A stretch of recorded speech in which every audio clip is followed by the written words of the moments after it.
After 18 years, is the US finally pulling out of Afghanistan? While a peace deal is in the works, we'll debate if this is a victory for the Taliban. I'm Imran Garta, and today's newsmaker is the Afghan war. With the 9/11 attacks not even a month old, George W. Bush ordered US forces into Afghanistan with the expressed mission to stomp out the Taliban. The war on terror ousted the extremist group in a matter of weeks. But 18 years and tens of thousands of casualties later, the Taliban went from hiding in caves to the negotiating table. During the past 6 weeks, representatives from both sides have met in Qatar. They've outlined a broad plan for a battle-weary US to withdraw and reportedly save face. But many questions stand in the way of the deal. What kind of role will the Taliban have in government?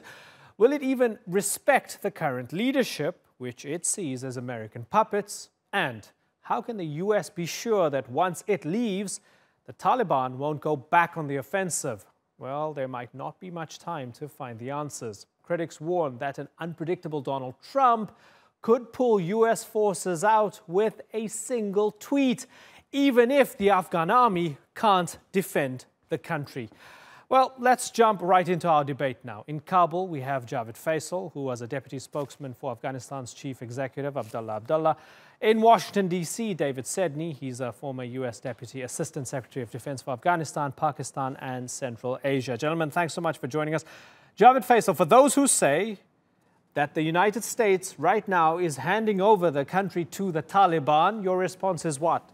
First of all, let me correct that I used to be a spokesperson to the government. Now, the views that I will be expressing are purely my own, not representing Afghan government. I believe Afghanistan belongs to the Afghan people. Afghanistan was there before the US. Afghanistan will be there after the US, and we will remain in Afghanistan. If Afghanistan is going to be left to someone, it's the Afghan people. It's not Taliban or the foreigners or the Pakistanis. It's our country, and we will be left with our country. One thing I want to just have a point at is Taliban, you mentioned, are winning from caves to the negotiation table. I think it's a win for the Afghan people, for the Afghan government, and for our partners, because we were asking Taliban to come to the peace talks from day one. We told them to come out of their caves and talk to the Afghan people, sit like good humans do. Finally, when there are some lights for peace talks, I think this is good, and this could be a success for the peace process in Afghanistan and for the Afghan government and our partners who have been pushing Taliban to come to the peace talks. So I think it will be a win for us. David Sedney, is it a win for the Afghan people? Do you agree with Javed Faisal? I believe it has the potential to be a win for the Afghan people. But as the U.S. negotiator, as Ambassador Zalmay Khalilzad said, nothing is agreed until everything is agreed. I also want to correct something you said at the start of the program. The United States did not go into Afghanistan to destroy the Taliban. The United States went into Afghanistan to try and destroy al-Qaeda and to stop future attacks on the U.S. The Taliban were never the enemy. The Taliban were the host for the enemy. If the Taliban are prepared to disavow al-Qaeda, to fight against al-Qaeda, to fight against Daesh, the Islamic State. Okay, but I mean, that's semantics, Mr. Sedney. At the time, the Taliban harbored al-Qaeda. The Taliban wasn't going to hand over bin Laden. And the US was pretty clear. We're going to kick you out of the country. We want regime change. That's why they spoke about women's rights and overthrowing this system. 18 years later, isn't it a bit disingenuous to say the Taliban was never our enemy, it was only al-Qaeda? Not at all, because if you look back at what happened, the Taliban were not our enemy. They were the host of the enemy. And that's an important difference. The Taliban are Afghans, just as the government in Kabul and all the people in the cities and provinces of Afghanistan are Afghans. And the most important thing for peace is for the Afghans to sit down together. The refusal of the Taliban to sit down with the government so far has been what has prevented peace for the last 18 years. As my colleague just said, the Afghan government has sought talks with the Taliban from the very beginning. It's good that their talks are happening in Qatar with the Taliban in the United States, but it's not sufficient for peace. what will be sufficient and necessary for peace is talks among all Afghans. And that is what the challenge is now, for the Afghans to sit down with each other. The Taliban have to agree to sit down, and the Afghan government and all the political forces in Afghanistan, including those that are not part of the current government, they need to agree on an all Afghan approach to talks that will then bring full peace to the country. Okay, let's bring in our third guest now and go to Tampa, Florida. Murid Paratau represented Afghanistan at the U.S. Central Command, which oversees American military operations in the region. Murid, looking at the long timeline, 18 years on, the fact that the Taliban's at the table, the fact that the Taliban controls large parts of the country, was this inevitable? This was to some extent because the Taliban, unfortunately, gained their momentum during the nearly 2 decades of war in Afghanistan. And remember, the reconciliation was from the very beginning. From the very beginning, even during President Karzai, when he was elected as the president in 2009 for the second term, he initiated an Afghan peace process. But back then, the situation was still militarily, not in favor of the Afghan security forces and Afghan government. Despite the presence of 120,000, U.S. and allied forces, we were not able to sort of clear Afghanistan from the Taliban. So I think going forward, political settlement negotiation is the only forward, because we have tried the military option for the last 15, 16 years, and it has failed. So the only option right now going forward would be a political solution. And I concur with what Sidney said. The Taliban are all Afghans, and there needs to be a comprehensive dialogue, intra-Afghan comprehensive dialogue between the Afghan government and the Taliban. Okay. But that's also problematic, because the Taliban do not want to talk to the Afghan government. I think the Afghan government should allow the Taliban at this point to resolve their differences with the United States, and then enter negotiations with the Afghan government. So it's fair to say that the Taliban have some core differences with the United States. Yes. The US is okay. Ahmed, let me come in here for a second. Let me come in here for a second and bring in Javed. So Javed, everybody seems to be on the same page that nobody wants the war to continue. Nobody wants the war to endure. Yes, the Taliban is different from Daesh or Al-Qaeda because they are, to use that term that Karzai likes to use, sons of the soil, right? And there's a general belief that the Taliban must be included in any future government. But who gets to bend for whom?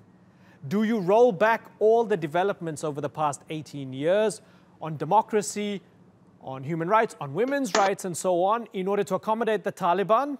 Or does the Taliban have to finally say, okay, some of the stuff that we actually profess and some of the stuff that we use as rules of governance over the people that we govern over is wrong, and we need to stop that? Who gets to bend for whom? I think when we talk about the peace process or the recent developments that we have had and heard of from Qatar, I think those are good. We are happy. But in the same time, we have legitimate concerns too. We know that the Taliban are Afghans. They are, like you mentioned, the sons of the soil. But unfortunately, they were the guys and they are the guys who have been getting used as tools for foreign policy objectives of countries in our neighborhood, which is our biggest concern. They were used to be their tool. They still are their tool. And if there are no guarantees in the future, they will be used as tools again. So this is our concern. But in the same time, I believe Taliban and their supporters should have realized today's Afghanistan is different than the Afghanistan it was 18 years ago, 20 years ago. My generation is different. My values are different than the values we used to have during Taliban. I believe Taliban should be realizing that women's rights is something that cannot be compromised.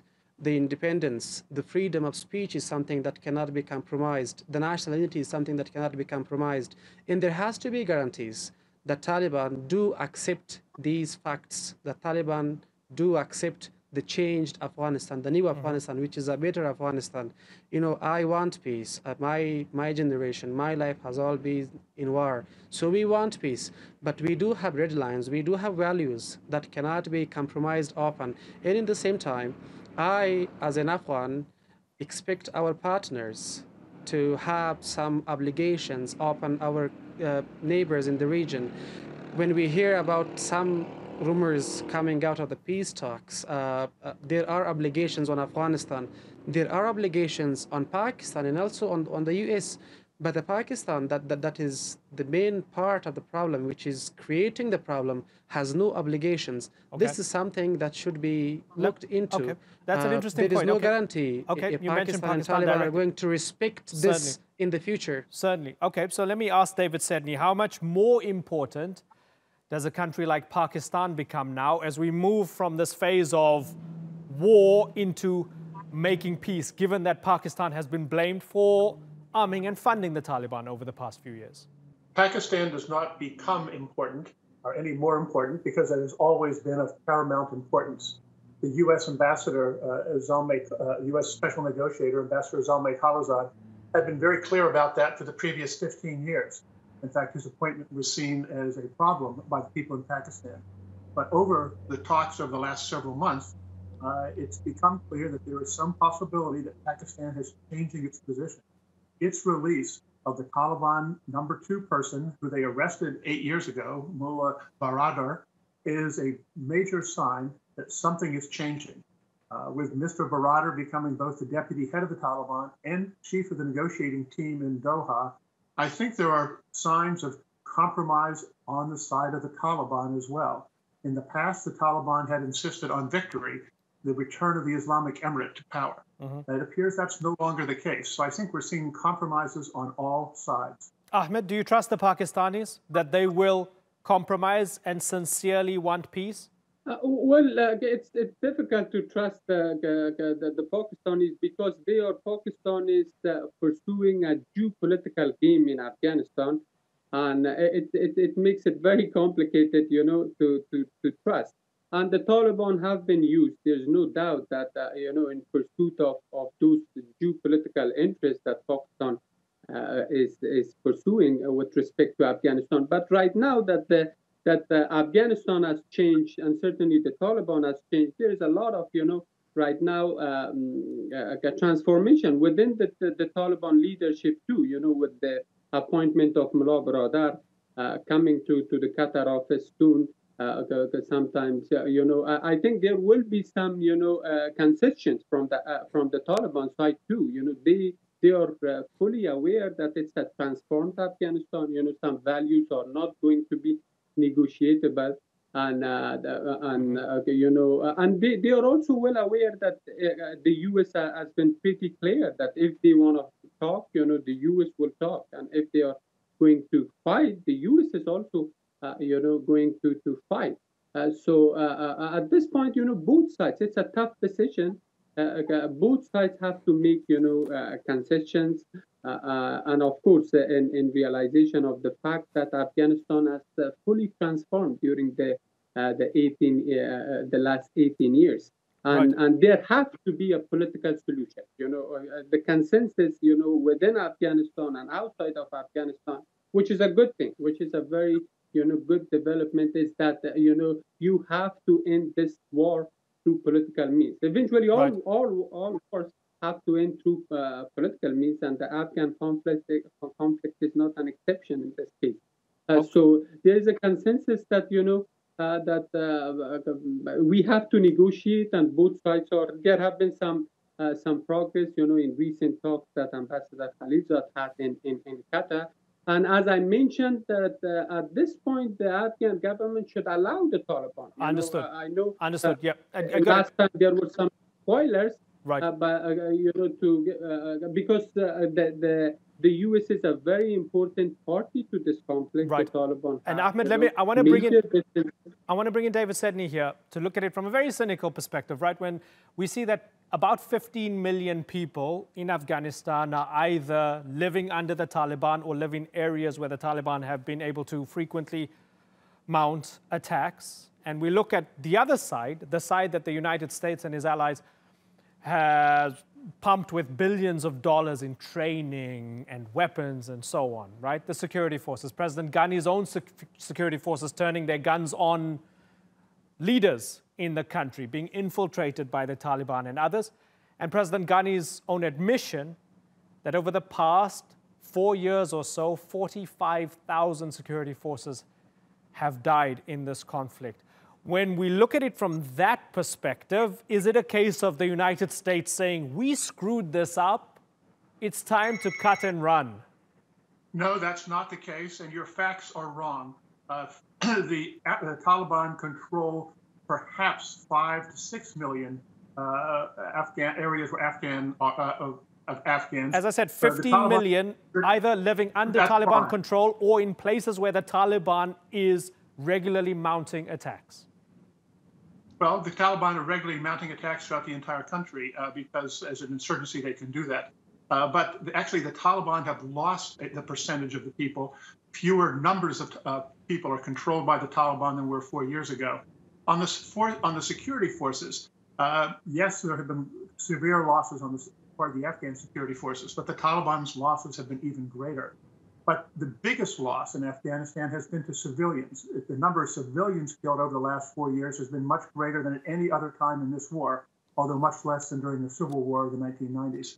That loss of Afghan civilians and the fact that the Taliban have been killing Afghan civilians has led to some dissension in the Taliban ranks. Taliban fighters are asking, why are we killing so many Afghan civilians? So there is a pressure for peace even inside the Taliban itself.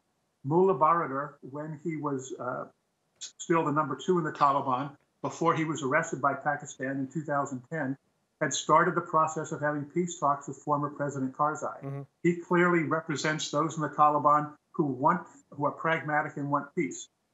So I think his appointment is something you cannot underestimate the importance of.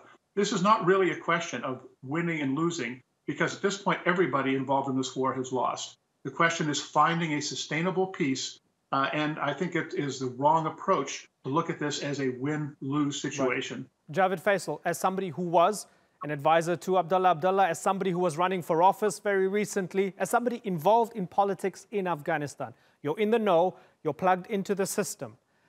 Are you able to, if I had to ask you, are you able to distinguish between good Taliban and bad Taliban? Are you able to tell me, okay, those are the guys I won't talk to, and these are the guys I'll talk to. I have their numbers. They're on WhatsApp. Are you able to do that? I think this is something Pakistanis could better answer, the good Taliban and bad Taliban. But for us, the people that are Afghans and willing to join the peace process are most welcomed. We have always appealed for peace. We always wanted them to leave their caves, to not be the proxy forces of others, to come to join us for a better future of Afghanistan. So those who are willing to join, they are most welcomed. They are the good people, especially if they can ensure that they no longer get used by others for their own objectives. Afghanistan should come first for them. We should have a future together with them. Both sides should agree on a peaceful agreement, because we have had enough of a fight. Neither they could win nor us through fight. So now if there is a win, it is a win for Afghanistan. It's for everybody. Mainly it's for the Afghan civilians who have been the primary victims of this terrorism in Afghanistan. But in the same time, it's very, very important to assure an intra-Afghan dialogue, because that's the only way forward, and that's what I'm asking you, Javed. That can pave the road dialogue, right? for a lasting peace in Afghanistan. Certainly, this thing sounds good. We're talking about intra-Afghan dialogue, but I ask you again, do you know who the moderate Taliban are? Those who you would be having that dialogue with, who you'd be sitting down with, and those who would be involved in the government in some sort of unity government down the road? I think, again, the ones that are willing today to come to the peace process, we cannot ignore the fact that there are several factions and groups of Taliban, but the ones that are willing to join the peace process, we do have some lights of them. The ones that were represented in Qatar are the ones that are reconcilable, the ones that could be part of a better future for Afghanistan. So with them, we make peace. The ones that are still not willing to join the peace process, we do not have any other option than to face them and make sure that we finally have peace in Afghanistan. I think the majority of Taliban are willing to come to the peace process. They have had enough of fight. They have had enough of losses and casualties, and their numbers of casualties are way more higher than the casualties of the Afghan civilians or the Afghan national security forces. So they could not win through that. Their only solution is to come to the peace talks and have a future for themselves in Afghanistan and secure a future for the Afghan people too. Okay. Ahmed, General Mattis, who's, of course, no longer within the Trump administration, said a U.S. withdrawal would unleash 20 terror groups.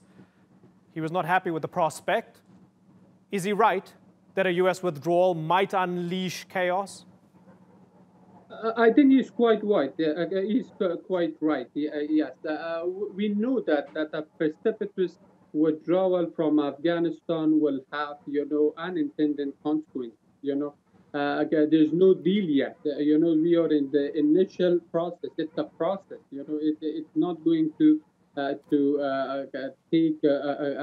Events are not going to be shaping overnight. We are talking of a very lengthy process with respect to Afghan, negotiations. I think we have to give that time.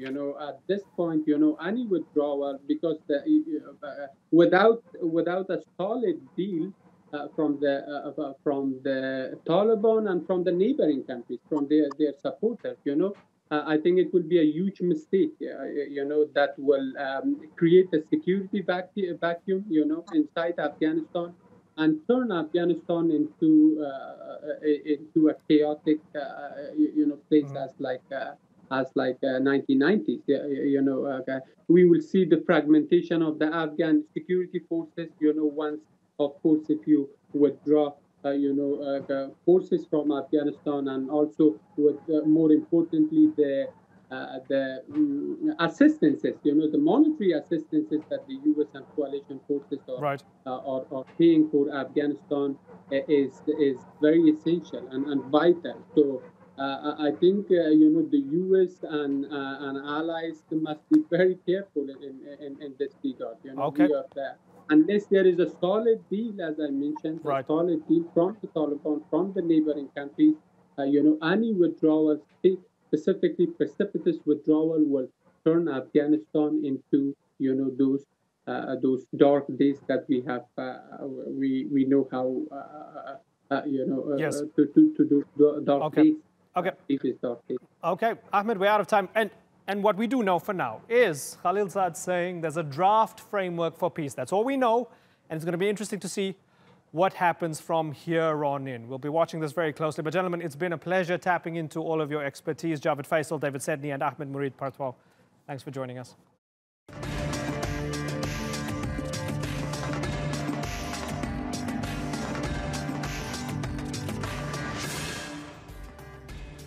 Coming up on the Newsmakers, is a unified Korea in the making? We debate whether warmer relations could lead to a joining of the North and South.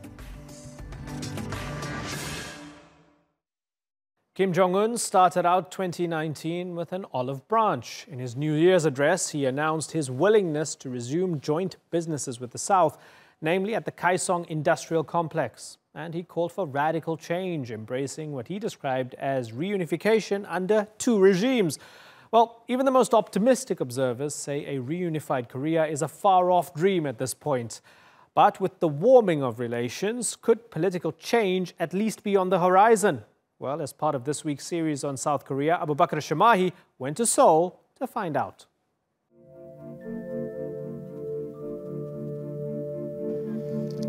This is a tourist attraction with a twist. The abandoned rail track might be good for having fun and taking photos. but it's a memory of a time when this stretch of land was a war zone. Here at the border, South Koreans can sneak a glimpse of North Korea. The security is tight to stop South Koreans from getting too curious and to prevent infiltrators crossing over from the north. The maps on the bridge show a united Korea, but the reality is, this is as far as we can go. Beyond them is another bridge, over the river and then onto North Korea. The division is more personal for some Koreans than it is for others. Jung Song-chun is a guide here at the Imjingak site. He was born in a village just across the border and left during the Korean War in the 1950s. He says working here means he can be as close as he can to his old village and be the first to walk across if unification ever happens. And as Song-chun points out, there are many like him. This person here, he missed his hometown, but he couldn't return. He passed away in South Korea. So his wife brought his photographs so that he could at least have a final look towards the direction of his home. There's a real sense of a divided nation here. You have South Koreans peering across the border, trying to catch a glimpse of a land that perhaps their own forefathers actually came from. And yes, this still quite clearly is a hard border, but there are signs of possible reconciliation between the North and the South. You've had President Moon of South Korea along with Kim Jong-un of North Korea famously holding hands and crossing the border together. There's also talk of rail and road links between the two countries, and actually all signs that possibly this border's looking just a little less permanent. Like many of his countrymen, South Korean President Moon Jae-in's parents fled from North Korea during the Korean War. He's made better ties with Pyongyang a top priority for his administration. Along with his well-publicized summit with Kim Jong-un, Moon has stopped South Korean propaganda messages from being blared across the border on loudspeakers. And at the last Winter Olympics, the two Koreas entered as one united team under one flag.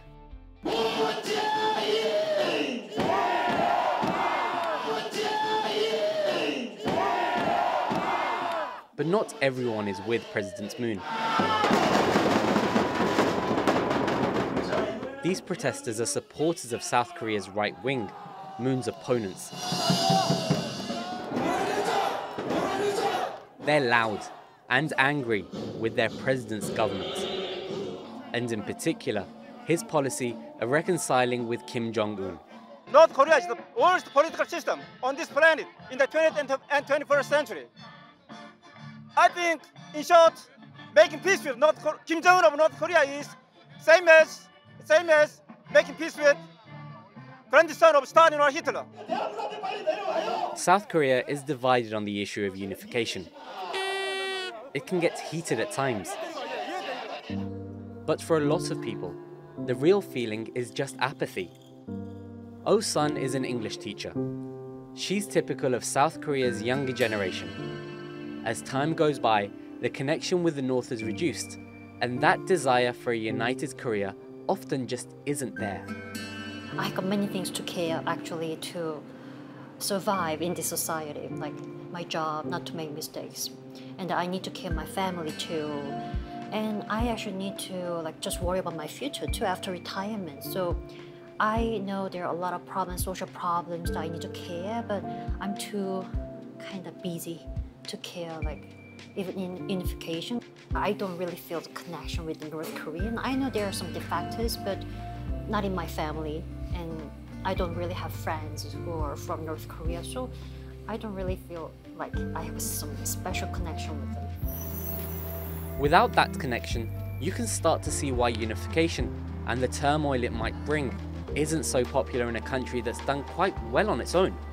It means that North Korean government, North Korean regime has to collapse, right? Because none of South Korean people think that we are going to be unified in the North Korean way. So that is out of sight at this point. And secondly, South Korean public, I don't really think they are very ready for the unification. I mean, we are happy to exchange people and maybe exchange some economic cooperation, But the unification, well, it'll be good, but what's the cost? And are we ready? So people are a little bit ambivalent about that.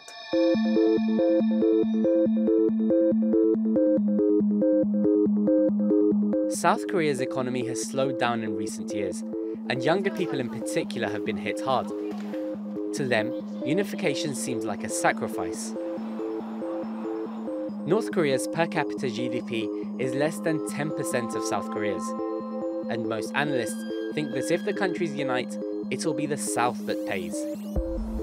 Many South Koreans don't think that's a sacrifice worth making. For others, though, it is personal. Hwang Woo-seok once had a family in the north, but everything changed when the war came to his hometown and North Korean forces began conscripting young men. At the age of 20, he made a decision he's had to live with: join the army or escape south and abandon his family. I was the only one in the family eligible for conscription, so I thought I'd go into temporary hiding for a couple of months. But who knew the war would go on for more than 68 years? I could have brought my entire family over to the south with me, had I known we'd be separated for so long. I'd left my home alone, thinking that we'd be separated for so long. Woo-seok remarried in South Korea and never saw his northern family again. That is, until last year, when he was allowed to travel to the north and see the 2-year-old daughter he left behind. My daughter is now 70. I told her to live as long as I do. If she lives for another 20 years, it might be possible for her to meet her family in the south. Her half-siblings are in South Korea, and they could visit her in the north. I don't have much time left in this world, so I'll probably not get to see her again. But I told her that once Korea unifies, they must meet one another. In my opinion, those who oppose unification are not in the same position as us separated families. The younger generation have not experienced a war. Divisions split Woo-seok's first family. And reconciliation, if it ever comes, will be too late. But he's now been able to see how they've grown and hear about their lives. For some in South Korea, unification is personal, and it does matter. Abu Bakr al-Shamahi, The Newsmakers, Seoul. Well, joining me now from Medford, Massachusetts is Professor of Korean Studies, Sung-Young Lee. Monica, California is Bruce Bennett. He's a senior defense researcher at the RAND Corporation. And in Washington, D.C., policy analyst Olivia Enos, who works in the Asian Studies Center at the Heritage Foundation. Good to have you all on the Newsmakers. Sung-Young Lee, let me start with you, sir. We have had reunification be a buzzword over the past few weeks as we talk about North and South Korea. Is it something that's ever likely to happen in the immediate future, or is it still something that's questionable as to whether it might happen in any of our lifetimes?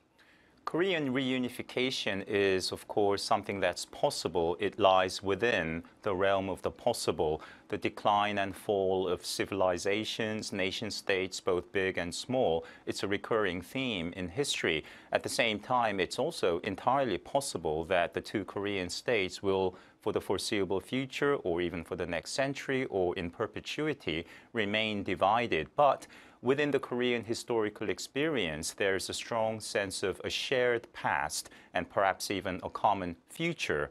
Hence, as an abstraction, as an ideal, the propensity to say that we support Korean unification, it's the right thing to do, you know, that slogan, that idea is very strong in both North Korea and South Korea. But when you ask a South Korean on the practical level, what are you willing to do to defray, to support the economic cost of unification, the answer invariably is not much. I'm not that interested. Right.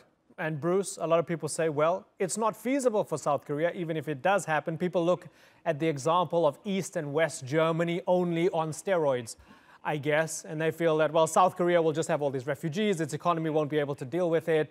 It's not quite feasible. So it's a nice thing to talk about, but it's not really within the realms of possibility. Is that a fair assessment, Bruce? Well, I think you have to divide the logical concept from the emotion, the feeling. logically, you're right. It's very difficult to think about how unification would occur. But emotionally, as Professor Lee said, this is something that people feel strongly about in many ways. And so it's really hard to tell what we have in the future. It could happen in ways that we don't expect. There are many different ways that unification could occur. Olivia, we've had North Korea recently say that it wants reunification under two separate governments or two separate regimes in the North and South, which seems to be a slight change from the past, because in the past they used to say we want reunification on our terms only. Is that a positive sign? I mean, I think that all Koreans, as Sung-in Lee referenced, really do feel connected by bloodline. They see reunification as a possibility, and to some extent, there is a division between, I think, the older generation of Koreans and versus the younger generation of Koreans who fear about the economic consequences, et cetera.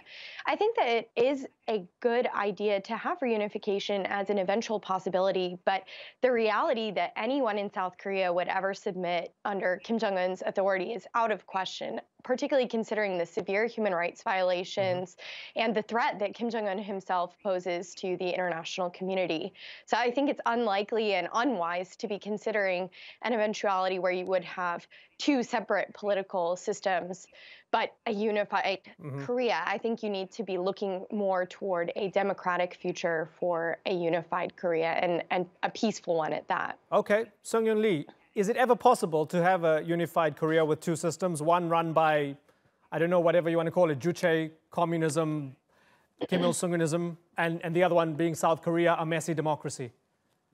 So the income gap between the North and the South, some say is 30 times. That is, South Korea is 30 times richer than the North. Some say 50 times.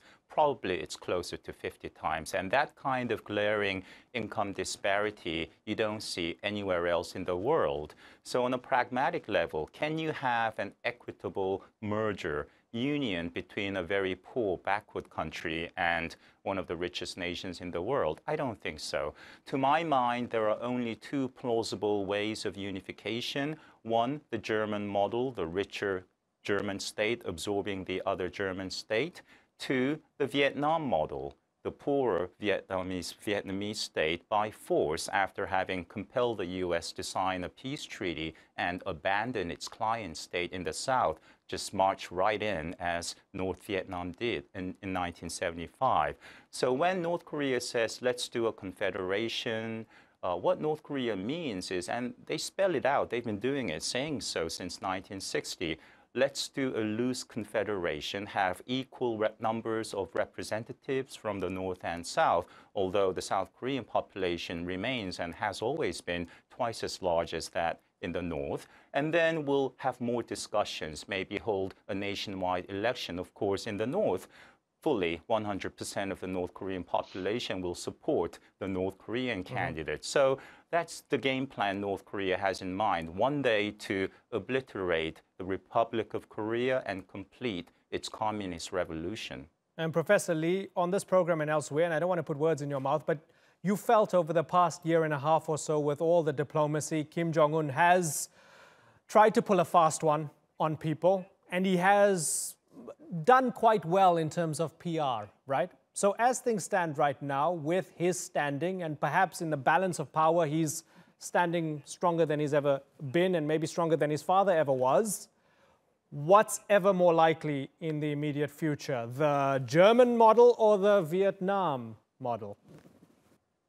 Well, North Korea has insisted on a peace treaty with the United States. I mean, peace treaty sounds very pleasant, very placid, very peaceful even.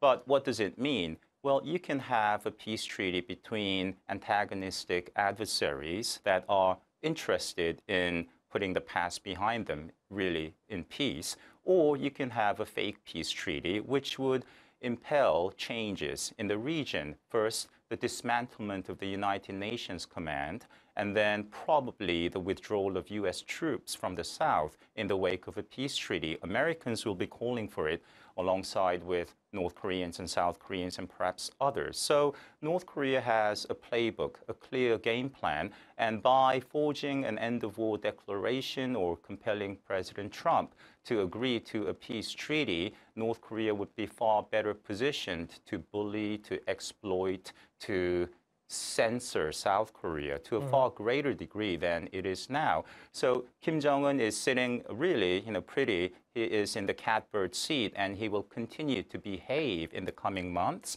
and be more regarded as a legitimate, reasonable statesman with whom the world can do business. Olivia, has Trump's diplomacy emboldened and empowered Kim Jong-un? I think that there's a lot of concern that the meeting in Singapore legitimized Kim Jong-un in a way that he really did not merit at all. I mean, this is an incredibly brutal dictator. This is an individual who imprisons between 80,000 to 120,000 individuals in political prison camps. This is a guy who still wields a rogue nuclear and missile program. And I think that that's a huge concern, not only with the meeting in Singapore, but also with a future prospective meeting, maybe in Vietnam at the end of February. And I think that this is really concerning. The U.S. should not be continuing to grant legitimacy to a leader who acts in such a way that violates the fundamental human rights of its people, as well as threatens the human rights of individuals beyond its borders. And so I think that there is a lot of concern about the diplomacy. Okay, so Bruce Bennett, what do you do? If there's concern over the diplomacy and that the diplomacy might not be, I don't know, I guess the diplomacy might be strengthening someone who doesn't deserve it, then what do you do? Well, I think the key that you've got to do is you've got to turn and get Kim Jong-un to meet his commitments that he's already made. In April 27th, he agreed to fully implement all past agreements and declarations. The 1992 denuclearization declaration said that North Korea would have zero nuclear weapons, zero production capacity. He's not doing that. He's doing exactly the opposite. So this coming summit, if it's going to be meaningful, has got to lead at least to something like a production freeze, reducing the threat, but in addition needs to start eliminating some of the North Korean nuclear weapons. If we don't do that, we have a real problem. I would guess, roughly speaking, that in 2018, North Korea increased its nuclear destructive potential by about 70%. That's not peace. That's not conditions for a peace agreement. Right. And talking about opening up, let's have a listen to North Korean defector and the head of Seoul Pyongyang TV, Lim Yong-sun. Have a little listen, and I've got a question off the back of that. There are things he must do to revive the economy, reform and open up. But reforming and opening up could undermine the weak regime Kim Jong-il established. Sung Young Lee, pragmatically, does that make sense? Does he know, does Kim Jong-un know that if he opens up too much, that's the end of him, and that's the end of his power, and that's the end of the entire system? So he needs to be open enough to just get foreign currency in and keep afloat, but not too open. Is that where we're at? Yes, outsiders, visitors to the showcase capital city of North Korea, Pyongyang, come away dazzled that there are actually human beings instead of all robots living in that city. They come away very impressed that there are fancy buildings, department stores, high-rises, Western-style restaurants. But Pyongyang has always been that, a model Potemkin city. The rest of North Korea is miserable. It's really, it's like Korea in the 50s, perhaps, South Korea, that is. So I think we're looking in the wrong places for signs of genuine reform. And the reason that Kim, the regime, is unable to reform in a meaningful way is due to the very unfortunate existence of a far more prosperous, far more legitimate Korean state across the border. No one gives any respect to South Korea, including South Korea itself, but its existence, South Korea as a model, as a magnet to the North Korean people, presents the Kim regime with a long-term existential threat. So when we opine that we want North Korea to follow China's example, Vietnam's example, remaining a single-party communist dictatorship but introducing gradual reform and opening, I think it's much harder in the case of North Korea, because in those cases, the Chinese, Vietnamese cases, there was no superior Chinese state. There was no superior Vietnamese state beckoning your own people. Right. And Bruce, as we circle back to the prospect of reunification, same people, same ethnicity, same culture, same language. But I guess we could say twins separated at birth, one brought up by narco traffickers, the other by nuns. And I guess you can decide which one is which, right? At some point, have they become so fundamentally different, Bruce, that it's going to be impossible for there ever to be a seamless reunification?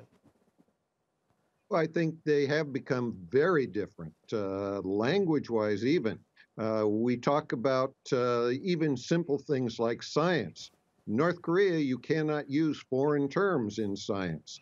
In South Korea, there's a wide variety of English terms that have come into it. So the language has changed to some extent. This is some difference in culture. So it will be difficult. And from a South Korean perspective, you cannot apply all South Korean laws to North Korea if you get a South Korea-led unification. If you did, you'd have to throw several million people into prison who have done business and had to do bribery or take bribes in North Korea. So culturally, there has to be more thought about how you get to a peaceful unification and making those efforts to set the stage for that today, if that's where you want to go. Otherwise, yes, the division will continue. Olivia, in all your answers, you mentioned human rights violations. I mean, these are well documented, basically gulags, right? And I also went for one of those stage-managed trips. I ran the Pyongyang Marathon, and they showed me all the nice stuff. They didn't show me anything else, right? It was a fascinating experience. Now, Olivia, you speak about human rights. Has the fact that the nuclear issue has been so central to all of this meant that Kim Jong-un can get away with all the human rights violations? Because ultimately, in realpolitik, all the United States and others care about is that, hey, we don't want you to proliferate nuclear weapons. Unfortunately, I think there's been a real avoidance since Singapore of the human rights issue. You didn't see it raised during the summit discussions, and then post-Singapore, you really haven't seen it. You've even seen the South Korean government going out of their way to silence the voices of many North Korean refugees. You have seen the mandated funding that's supposed to go towards human rights issues from the North Korean Human Rights Act in South Korea be effectively zeroed out. And then even in the United States, I think there has been less of a willingness to discuss some of the human rights issues. I think this is a shame because I don't think we should be viewing our dialogue with North Korea as human rights versus denuclearization. We really should be viewing it as these two issues working together in tandem. And I think that there are a lot of ways that we can do this. For example, in order to test North Korea's sincerity, we should ask, could we have humanitarian workers and otherwise have access to the neediest individuals inside these political prison camps? Could that be one of the ways that we test whether North Korea is sincere in fulfilling its obligations? As Bruce mentioned earlier in the conversation, North Korea really hasn't taken practical steps since Singapore to demonstrate its sincerity with denuclearization. We need to start seeing steps that do demonstrate sincerity. And I think we need to see a return to that call not only for complete, verifiable, irreversible dismantlement of North Korea's nuclear program, but perhaps be even more bold and call for complete, verifiable, irreversible dismantlement of North Korea's vast political prison camp system. Yeah. Professor Lee, if the United States asks to visit the gulags and take a look, is it ever likely going to get a yes answer?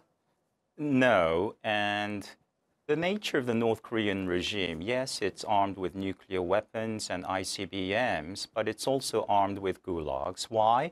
Because the oppression of the people, keeping the people desperately clinging on for survival, that is dependent on the state, that is an essential means of control, of regime preservation.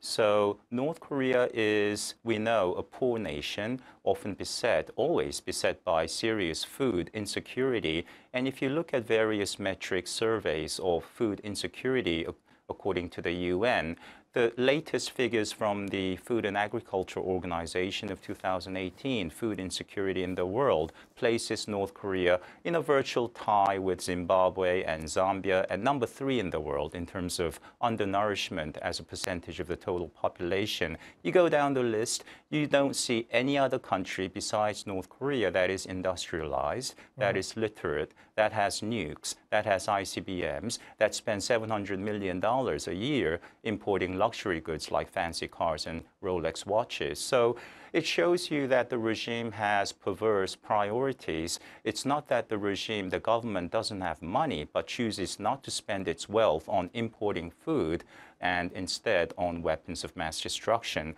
So human rights is essential to the nuclear issue. It is not a stumbling block, a roadblock. It is not a nuisance. It really drives home to the core, the nature, the priorities of the North Korean state, and the United States must raise human rights directly vis-a-vis Kim. Bruce Bennett, very finally, for those who want to plan a visit to the demilitarized zone along the 38th parallel, what's your advice to them right now? It's not likely to go away anytime soon, is it? No, it's not likely to go away, but it's an important thing to see, because what you'll see is how militarized North Korea is and the hard attitude over there. It's a valid thing to see. Look at the tunnels under the demilitarized zone that North Korea has dug, over 20 tunnels. This is a state that really is anxious to impose its will on the South, and we have to support the South to avoid that. Okay. Sung-Young Lee, Bruce Bennett and Olivia Enos, great to have you all on the Newsmakers. Thanks for joining us. That's all for this edition of the Newsmakers with me, Imran Garda. Check out more of our stories on YouTube, Facebook and Twitter. Remember to like, follow and subscribe. Next time, our special series from South Korea looks at the country's relationship with Japan. It seems like they'd be natural allies, but we debate why hostilities over the past 100 years are keeping them apart. Until then, thanks for watching. Bye-bye.